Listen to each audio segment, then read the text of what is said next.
I worked night security at a campground in northern Alberta for almost 2 years. Nothing ever happened. Teenagers drinking, couples arguing, the occasional drunk guy wandering into the wrong campsite at 2 in the morning. Then Cabin 14 reopened. The cabin sat furthest from the others, near the edge of the tree line beside an old service road nobody used anymore.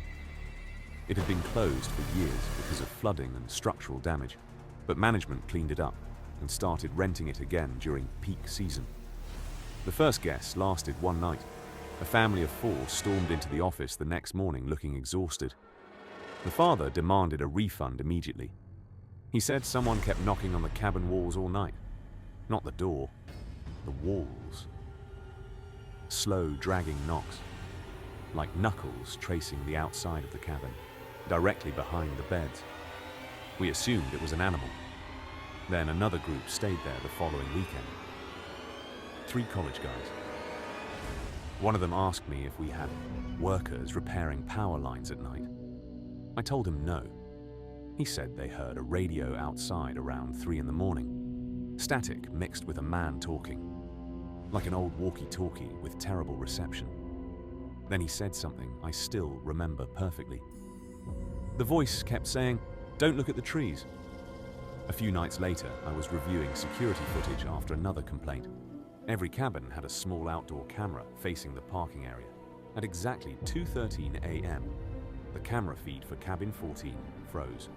Just one still frame of the empty parking lot. 7 minutes later, the footage resumed, but the cabin door was suddenly open. Just closed. Then open. I didn't buy it.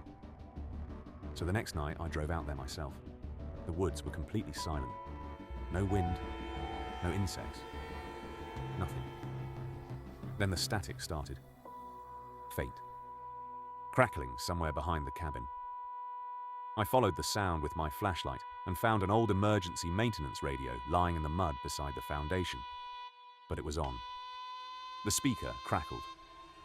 Then a man whispered, "Can you hear me?"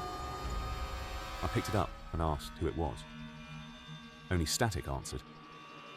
Then, "Don't let it see you." Then I noticed the cabin door behind me was open.